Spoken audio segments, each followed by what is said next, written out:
And I certainly appreciate you coming on today, man. And it's a pleasure to have you here on the Shop Talk Quinny podcast. And I guess where I'll start is tell me a little bit about like where you grew up and how you were as a child. Like what were some key things that like you think back to like you growing up where you're from, and then like some key things that like some key pivotal moments that you saw as a child that you kind of knew maybe that you were heading in the direction of where you're going now. Talk to me about that. Yeah, well, that's a really good question. So I'm from Belleville. Grew up in Belleville. At a young age, I moved away to play hockey in the OHL. So I from the time that I was like 17 to 20, I was living away from home, playing hockey, and living with families and things like that, and really enjoyed that time. And then from there, went to university out east and continued to do that, and then moved to Europe for a bit, and then eventually moved back here. Little under 10 years ago, I guess, and started my career as first as a teacher, or continued my career as a teacher, and then as an entrepreneur, and now as an entrepreneur and a teacher as well. To answer your second question, that's a really great question, Josh, about what things have happened in my life. I guess for me, it was about I found out at an early age that I was pretty good at listening. I know that's kind of a weird, maybe a weird thing to say, but I moved away early, living with families and things like that, as I mentioned. And one of the things that I really try to, pride myself on is to try to listen and take in my environment around me. And because of that, I felt that I was able to, adapt and be pretty versatile when it came to, doing what I had to do in order to, not necessarily fit in, but to, get the most of the environment that I was in, So let me give you an example. Like when I was living with families, being billeted, playing hockey, I had to learn pretty quickly what their rules were and their expectations were in their household. Right. And then I would get traded to another team, and then it would be another family, another rules, another expectations. And so what I was pretty good at, I think early on, was learning and listening to, people around me, not only of what they're saying, but how they're acting and things like that. And then being able to adapt and, do the best that I can to, to flourish in whatever environment that I was in that capacity. So I feel like that's kind of, and then with time and with many years of experience, it's kind of blossomed into, what I'm trying to become as a person today, and many years of failure and experiences and pivoting and redoing things. But I think the big thing was that, at a young age, I realized that I'm pretty good at listening and taking in my environment around me and doing what I need to in order to make the best of it. That's so fascinating, man. Like when you look at entrepreneurship and like as moving as a businessman and things of that nature, like I kind of see listening as like a real key factor in being successful at that. Like, talk to me about where has listening been able to take you? Like, what doors have opened for you as a result of being a good listener? Because I want to tangibly connect that default characteristic that you had or skill that you had to what you're doing now. Yeah. So let me just give you a definition of my interpretation of listening is taking it in, learning at an exponential rate. And one of the things that I've realized with being able to listen and learn the best that I can, is that when you're doing that, you're adding layers to who you are as an individual, I'm taking a little bit from you, and I'm taking a little bit from someone else. I'm taking a little bit from what I'm reading. I'm taking a little bit from this experience and that experience. And I feel that as an entrepreneur and as entrepreneurs in general, I think that where I find that I'm the most successful is when I simplify what I'm offering, because I'm very clear and concise on what I'm offering, and I slow down. And in doing that, I'm listening and I'm learning at a consistent basis. And one of the things that I always ask, honestly, Josh, when I'm hearing these kind of things, when people ask me, if you have any advice for young entrepreneurs, mine would be to learn as much as you can. Like, I read everything. Like, that's probably the most important thing that I do on most days is reading and learning and listening, and then I act. And when you do that, what happens is you become a lot more deliberate and a lot more intentional with your actions, right? So often, I think, as young entrepreneurs, and you could probably echo this because I know I can, I was quick to act. And then it was like, oh, okay, now I got to backtrack because I put it out. And there's nothing wrong with putting it out. Yes, absolutely. I think you need to put things out. You need to cultivate that and build and build and build.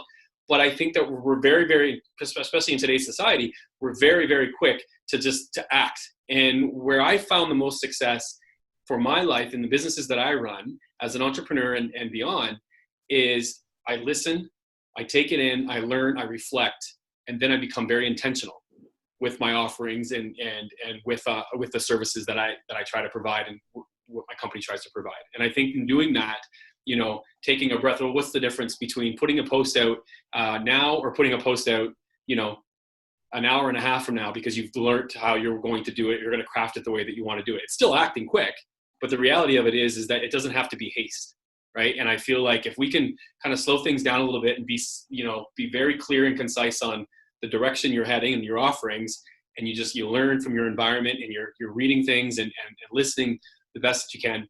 I think that you're going to be, what I'm finding in my life is when I do those things, I'm the most successful. And how do I do those things is I ask a ton of questions. And if you ask a ton of questions, then you can't help but, listen and learn. And how do you do that?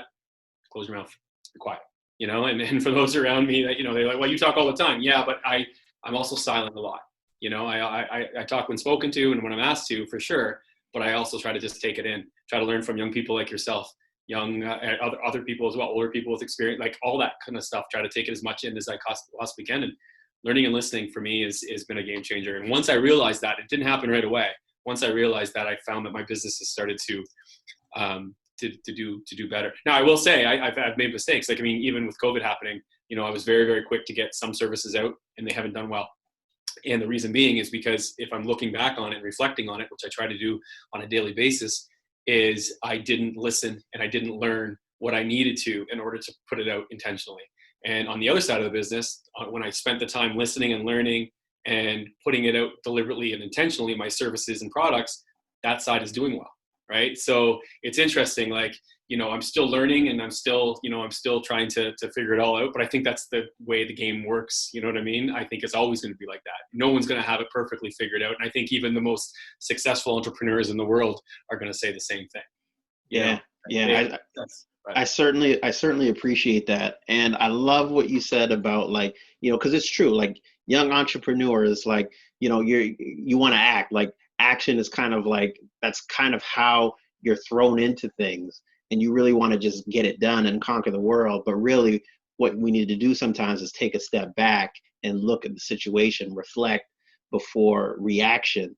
It's funny, I did a podcast and that's one of the titles of one of the videos. But like, for young entrepreneurs, like, do you think, and maybe even talking from your experience, like, did you learn that from the business side and then brought that into a whole, or did you learn that from the personal side and then brought that into your business? Yeah, so great question. I brought that from the personal side to my business. And I feel I had to grow as a person, as an individual, in order for me to deliberately bring that into my businesses, right? And at first I was, and another part of that is when I first started, I was saying yes to everything. Right. And what was that doing? That was doing two things. One, it was making me act way too fast. And two, it was stretching me way too thin. Once I started to learn the importance of exercising my no muscle on a consistent basis, I started to bring that into my business. And how, when you're exercising your no muscle, that does something for you. And what that does is it forces you to slow down. It forces you to take a breath, right? And it literally forces you to respond as opposed to reacting.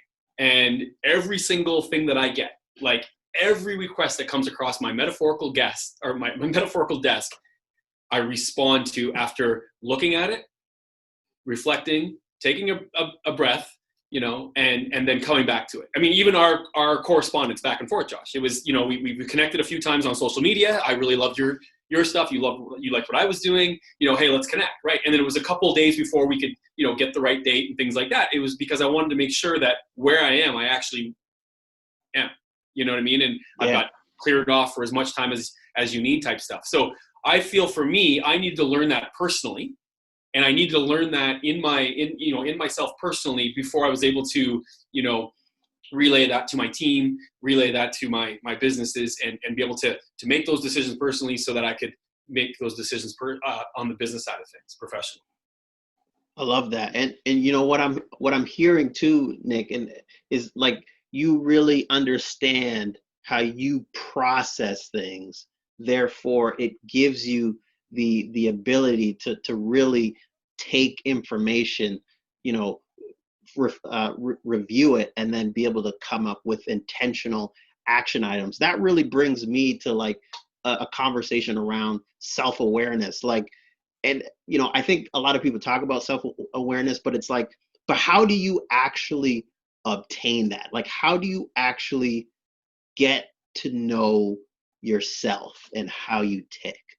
Great question. So it seems to be a theme. Every time you ask a question, I preface, I follow it with a great question, because they're all great questions. And that speaks to who you are as a person, my friend. So here's how I do it. And it's funny, that is a question that you're asking. And a lot of the times, the first thing that came to my mind was that's a subjective, I'd probably give you some sort of subjective answer, and that's not where I'm going to go with this.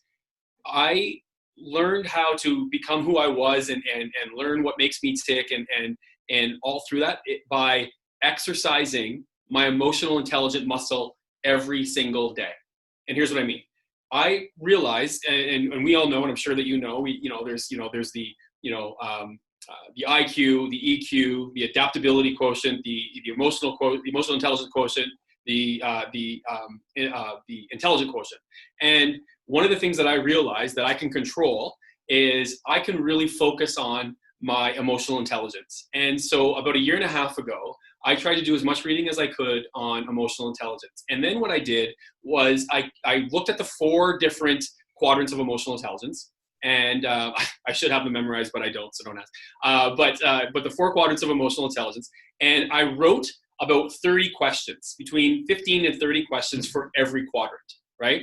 And so here's where I'm going with this. Every single morning when I wake up, and I'm very, very, very particular and intentional with my mornings and how I run my entire day. It's very, I just follow the script. I never want to write the book in the day. I just want to follow the script so that when things happen that are unforeseen, while other people might be trying to write the book, I'm just following the script, right? Or reading the pages.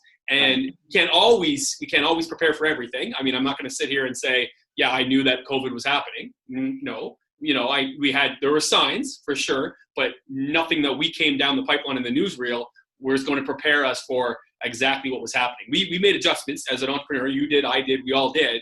But the reality of it is like, it wasn't a projection that we saw 3 or 4 years down the road. We could have. Some people did. I know I didn't. Maybe you did. No. But in the world in which we live in, but to be honest, I mean, Obama talked about it.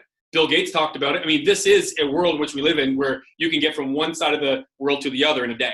So are we surprised by things like this happening? Anyway, so my point is how I'm able to do that is I exercise my emotional intelligence muscle every single day by asking myself one question from one of the quadrants on a daily basis. And I cycle it through. And I think what has happened over time for me, and I'm not perfect at it, but it has really allowed me to measure, how I respond to people. It has allowed me to understand who I am as a person, what my strengths are, what my weaknesses are, and what I can do to compound my strengths and work on my weaknesses. And these questions are in a journal that I put in, and I just open the page and I answer the question as well as other questions. But that exercising my emotional intelligence muscle is something that I would encourage every person, but every entrepreneur especially, because it's going to allow you to deal with your customers better. It's going to allow you to deal with your employees better. It's going to allow you to deal with yourself better, to know yourself better. And it's going to continue to exercise what I think is people call them soft skills, but I call them, human skills. I think a lot of us do call them that human skill. And in doing that And in doing that, that's where I realized that I've kind of come into, who I've wanted to be for a long time. And I'm not perfectly there. No, I make mistakes, as we all do, but it's deliberate and intentional with what I do in order to exercise that. So like we exercise our lungs and running and our body and working out and things like that, I'm trying to do my best to exercise my emotional intelligence muscle. And to be honest, I mean, I can give you the resources, you can put it out to your listeners, but I would encourage every entrepreneur to look up emotional intelligent questions and ask yourself one question per day and let that be part of your routine. You're going to see a difference. Not right away, but you will see a difference in how you respond, how you react, and how you connect with others, for sure. Wow. That totally resonates with me. Like, in truthfully, Nick, like if I looked at over the last 12 to 18 months of what has been like a new venture for myself at OSM, I would actually say that emotional intelligence, like if I look at interactions, the things that I've learned, because like you, like I've made mistakes. Like I've maybe not treated certain team members the way they needed to be treated in the past. And, and then I learned from that. But if I look back at like the last 12 to 60 months, I truthfully would say that emotional intelligence is what has helped bring us to this point. Me being, and I love you put the post out about, communication. And I think that all ties in because it's like when you understand where a person is coming from, it's like psychology, really. Like you're then able to communicate to them in a way that makes sense to them. Exactly. Absolutely. And I think it's so important. And how you do that is by exercising that muscle, right? And I think it's actually a behavior that we can all, get better at. It's an ideology. That we can all get better at by actually practicing it. Absolutely.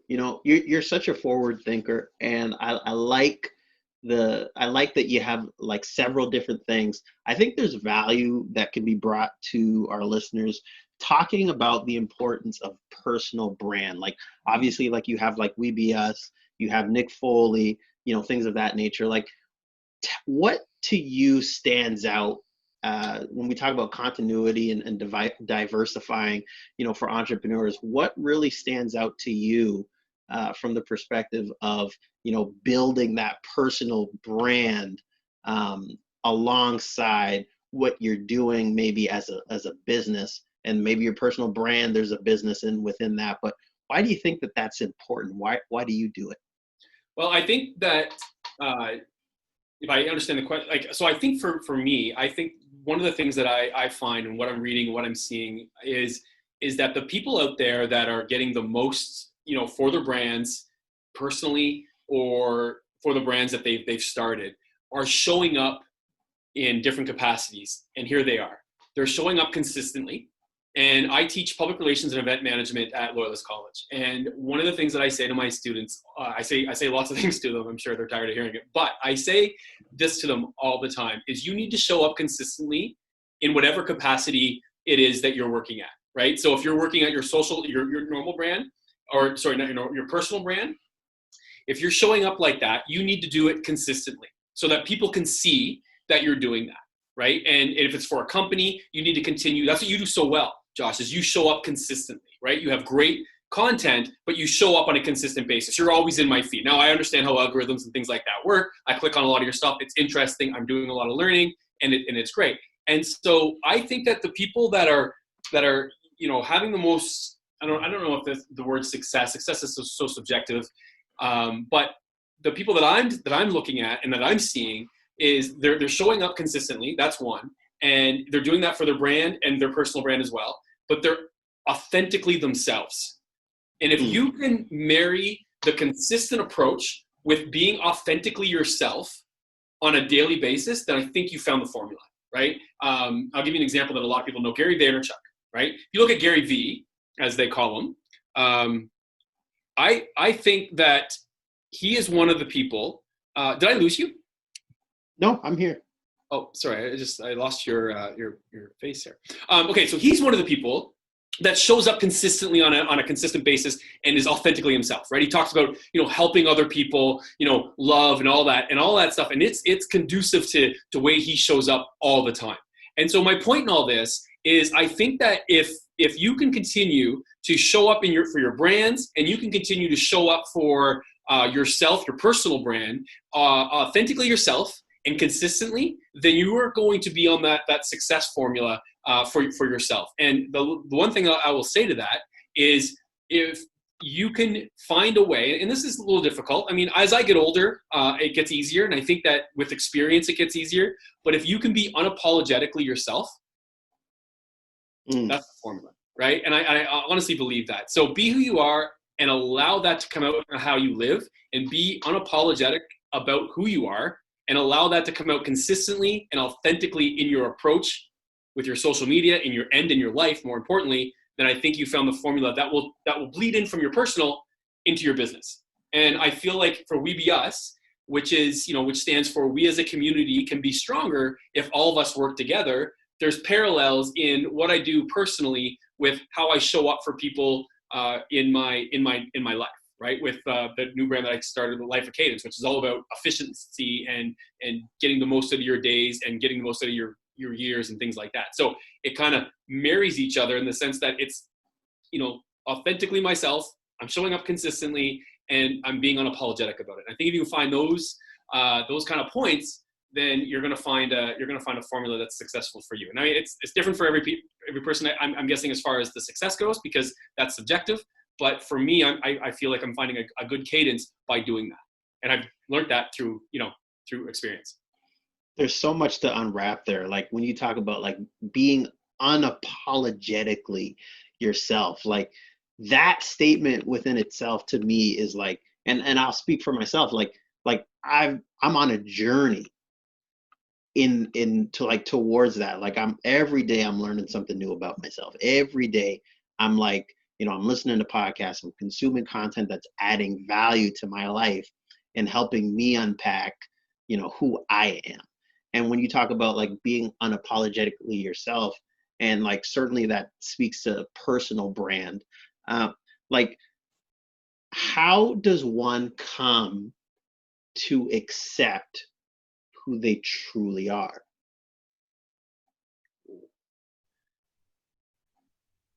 I think through experience. I think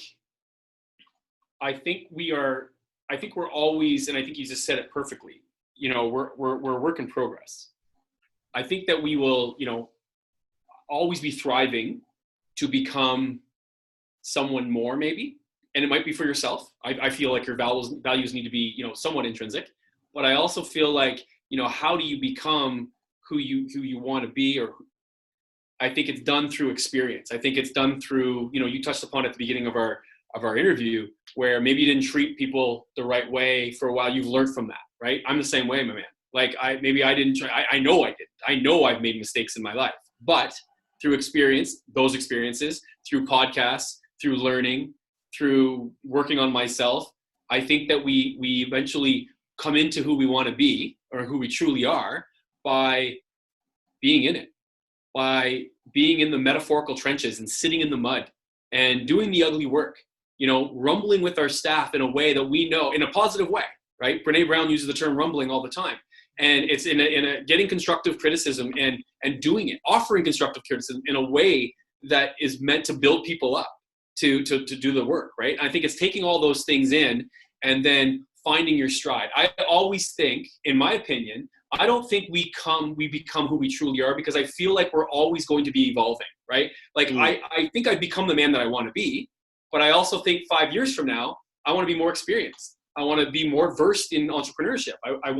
I've got success metrics signed up for myself, so I want to be more successful, right? And it's completely subjective, yes, but these are my metrics. These are my analytics that I like use to measure myself. And I think that, you have ones that measure yourself. So I feel like we're constantly evolving. In order to do that, if we can continue to have something to thrive or to strive for, then that's how we become our best self and who we're truly meant to be, because we're constantly trying to better ourselves. If you stop learning today, Josh, you wouldn't be your best self 5 years from now.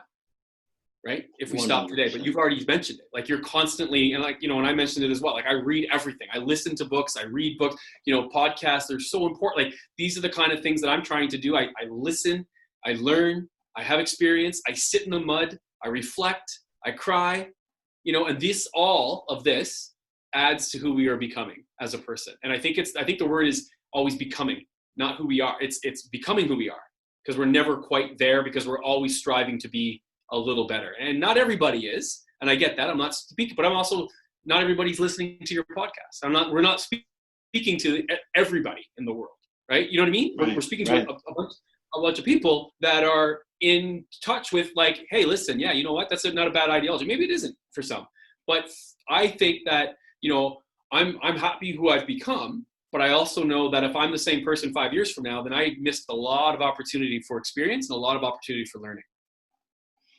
I love that you love the process, and your answer was such a reflection of that for me. And I think it's so true. Like, you know, like to really get comfortable with who you are, like it's a process, and it's an everyday, like, because you're going to evolve as a human being as time goes on, and you might want different things 5 years from now than what you have right now.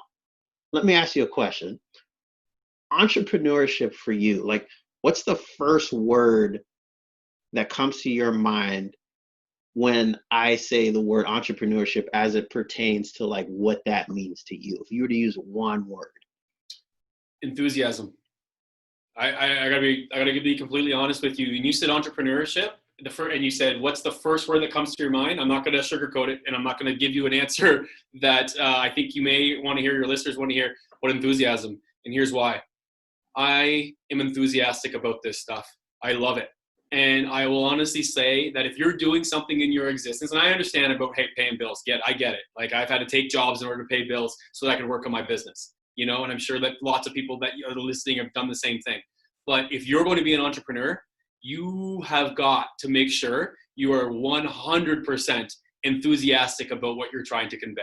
On your worst day, because we're going to have bad days in entrepreneurship. And that's the thing, right? I don't know if it was you that posted it, somebody posted like what people think entrepreneurship is and what entrepreneurship actually is, right? It's a lot of whiteboarding. That was a Gary Vee post. A Gary Vee post, exactly. So Yeah. there you go, right? It's a lot of whiteboarding. It's a lot of alone time. It's a lot of reflection. It's a lot of learning. It's a lot of reading, right? It's all these things. And if you're not enthusiastic about, and you mentioned it beautifully, Josh, if you're not enthusiastic about the process, you're going to be in trouble. And that's why businesses, you know, I'm not saying that's the only reason why businesses fail. There's lots of reasons, and I get that. You know, it does come down to the bottom line. But if you're enthusiastic about the process, then, you know, you're ready to, you know, sit in the mud. And I know I've used that cliche a couple times already, but it's the truth. And there are times where, you know, we've put out things and I've put out things, I'm just like, oh my goodness. And in my head, I'm like, this is going to be great. And the market just doesn't buy it, right? And you're just like, oh, but I don't lose that enthusiasm. And the moment that I lose the enthusiasm for something, whether it's doing well or not, that's when I cut it, right? And, you know, and I go through a process, and there is a process, but the reality of it is when someone says entrepreneurship, one of the things that come to my head, yeah, learning, listening, for sure, but you better be enthusiastic about that entire process, because if you're not, you know, there's a lot of time where you're going to get dirty. Have the head in the clouds, like Gary Vee says, talking about him. I know we've mentioned him a few times, but, you know, but you better be able to eat the dirt and be enthusiastic about it. And we've had enough I know you've had enough failures, I'm sure. And I know I've had enough failures, I'm sure, that, you know, we're still here.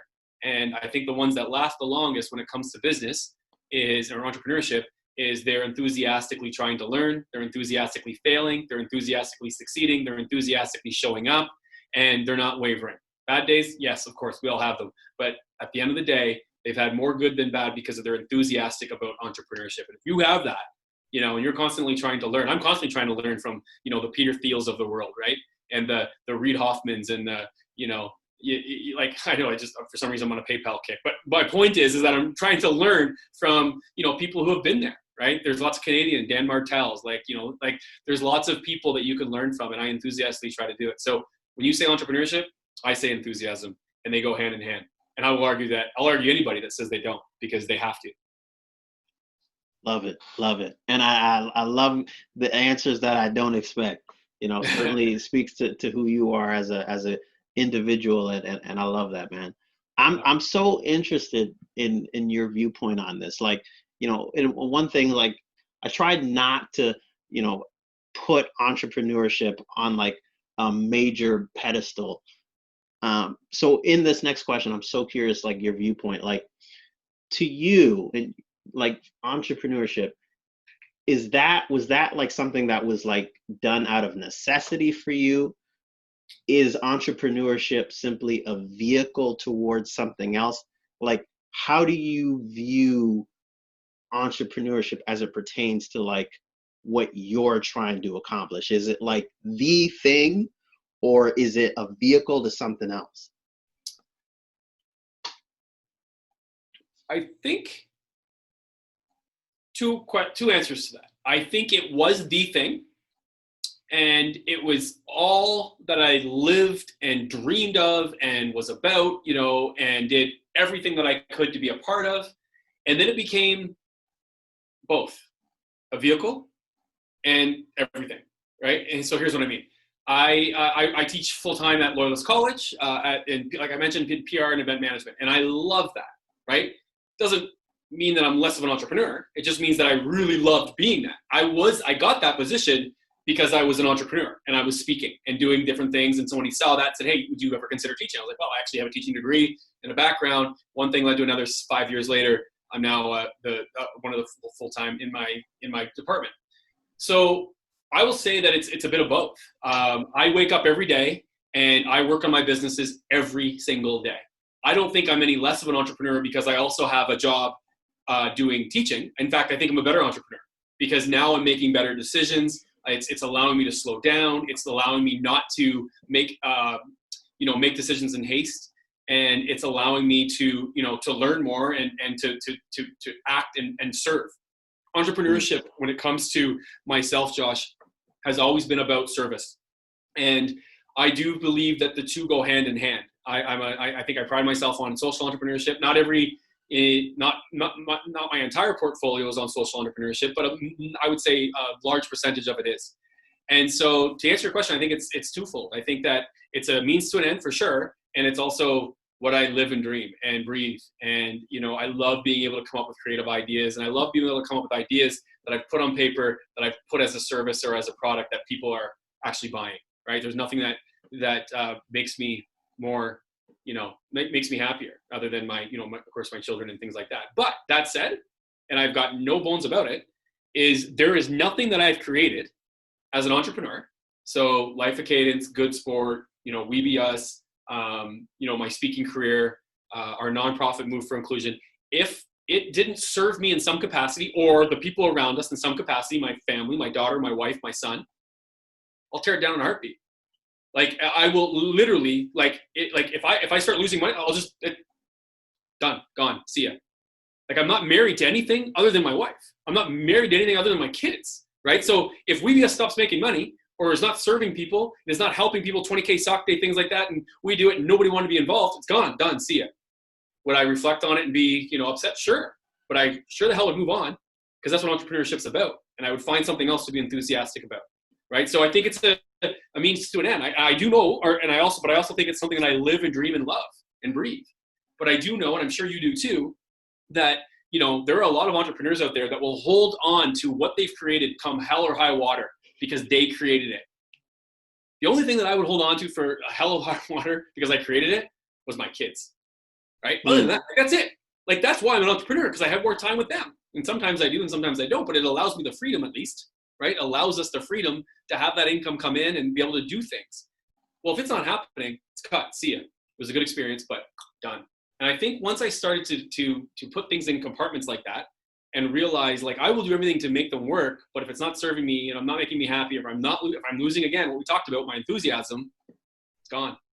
And then I also have to make sure that in my head, I think about it enough, I'm cerebral about it enough, I'm reflecting on it enough, I'm listening and learning enough that when it is gone, that's the decision that I made and I'm okay with, if that makes any sense, right? Like, I'm not saying it's not being cut because of a downturn.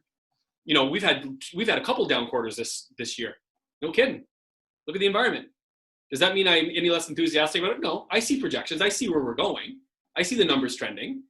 But if I cut a company, or if I sell it, or if I continue to run it until I retire, then you could rest assured it's because I did the reflection on it. I ran the numbers. Not only that, but I also ran the enthusiasm metric. I also use that kind of metric to be like, am I still wanting to do this? Is this going to be still continue to be part of my portfolio? And if it doesn't meet the threshold or the baseline, it's gone. Wow. You said so much there. And, to be completely honest with you, Nick, like, I'm actually like 100%, like, your exact answer is exactly how I see it. Like, it's twofold for me too. Like, it's it's everything, and it's also a means to an end. Like if somebody approached me and wanted to buy OSM tomorrow for a stupid amount of money, all right, that means more time with my kids Exactly. and my wife. See ya. Good I'm for not you. kidding. Yeah, the world needs it. Absolutely. And I'm with you, my friend. I absolutely 100% agree with you. And it warms my heart to hear you say that, Josh, because I feel like more entrepreneurs need to do that. Need to understand, but they personify our businesses to a point where it becomes detrimental to their health in some cases. And I'm the same way. Someone wants to buy WeBS tomorrow, and they're like, oh, we'll take 20K stock day with it. Absolutely, it's yours. If you can serve more people and you have a bigger brand and it's going to work well for you, good. Same thing, man. I would do the exact same thing. And and you're a young entrepreneur, and I love hearing you say that, because it really is. I mean, I think that's part of the reason why we're in entrepreneurship, not necessarily to grow to sell, but in some cases, it's the right thing. And be unapologetic about it too, right? Like someone said, well, what if you sold your company for like $1 million and then they turned it into, $30 million empire? I'd be like, I sold it for $1 million. Like, like it's something that was in my head, which there's a lot of things going on up here. Not a lot of it's intelligent, but there's a lot of things going on up here. Something that I made, sold for $1 million. What do I give a care what they do with it? They want to sell for 30 million. They have more resources than I did. I got that person to buy it for me for $1 million. It lived up here. It became sweat equity and became a service and a product, and I sold it for $1 million. I'm not going to be worried about what they do with it after. Now, that said, I haven't done that. But my point is if that's the case, if you have that, but if you go through the process like you just said, and you say bye to those things, like you said, spend more time with your wife, more time with your kids. And that's what it's all about, my friend. That's what I think.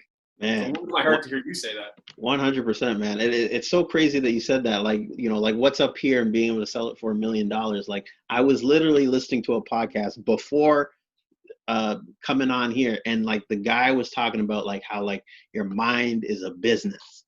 Yeah. So it's like operating your mind and your head like a business. Like, what type of things are you going to let in and let out?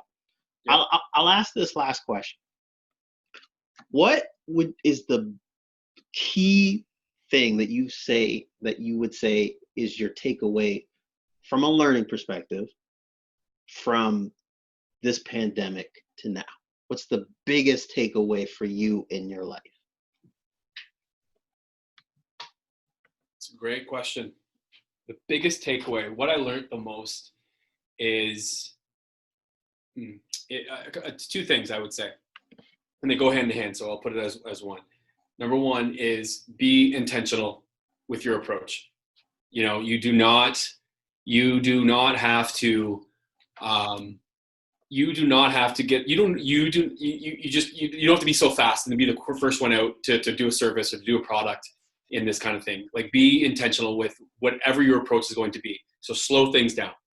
The second thing that I learned from this is it could go away tomorrow. So do it anyway. And I think so often people are so hesitant to take that leap, right? To take that step to do something. Well, I've got the security of this job. And yeah, no, I get that, but you could lose that tomorrow because of a pandemic or because of a recession.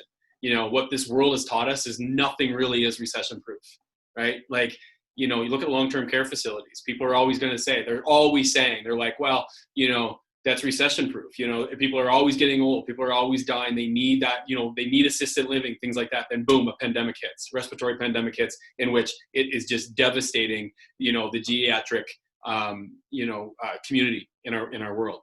And so what it's taught me is, there's like, if you could lose it, So take that step and do the things that make you happy in order to do that. And I think so, being very intentional, slowing things down, and understanding the importance of giving it a shot, and taking that step to put out that service or put out that product. The time to act is now, because we're not guaranteed. Even the jobs that we think we have guarantees in, we're not necessarily guaranteed. And in some cases, people will have jobs coming out of this. In lots of cases, I get that, but take that step. And one of the things that I also say, and I've also learned in this, is that you have the value that you're portraying to the world.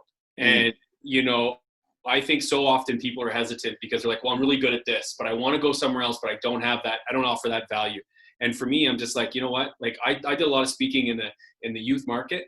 And then when the pandemic hit, I really leaned into, Life of Cadence and offering, services for adults and people like you and I, business owners, things like that. And what I realized is I was hesitant before because I was fearing the unknown. And if you can slow down and be intentional with your approach and take that step, then you are going to be able to add value and services to this world that you didn't even know you're capable of. And those are basically, I guess you're asking for one, and I gave you three, but those are three things that I've really learned: is slow down, continue to take that step intentionally, and that you are worthy, because you're worthy because you're giving services and products to the world, value to the world. That's what I learned. That's crazy, man. That's crazy. Like I'm taking mental notes of this, because like the conversation of worthy, like, and we talk about like self-awareness and like really getting to know yourself. I think that's so key. It's funny, like I was having a quick conversation with somebody around like, why there's a lot of people that will say no to coming on a podcast. 9 times out of 10, that reason actually has nothing to do with like the podcast. It's more about like them not necessarily being secure in what they're doing, and they don't want to put themselves out there like that. Yeah. I see that a lot. I have a podcast coming up that's going to talk a little bit more about that in depth. But, I really appreciate the takeaways and the time with you today, Nick. And just quickly, like, we're going to put your information in the comments for people to go and look you up. But give us where we can find you on social. Josh, before we go, do we have time for me to ask you a question? Absolutely. Is that okay? Absolutely. I know I kind of reversed the script here, but I'm curious, what did you learn? What did you learn through all this? I wanted to ask you that. I know I could have asked you this after re-recording, but I think that you add such value, and I think your listeners would love to hear. Yeah. You know what? Like the biggest takeaway for myself, and it kind of just hit me with a ton of bricks, which is like anxiety is the opposite of surrender. And what I mean by that is, anxiety for me really just came down to, I wanted to control what I can't control or couldn't control. And I was thinking and dwelling on things that I actually couldn't move the needle on, instead of focusing energy on what I could do.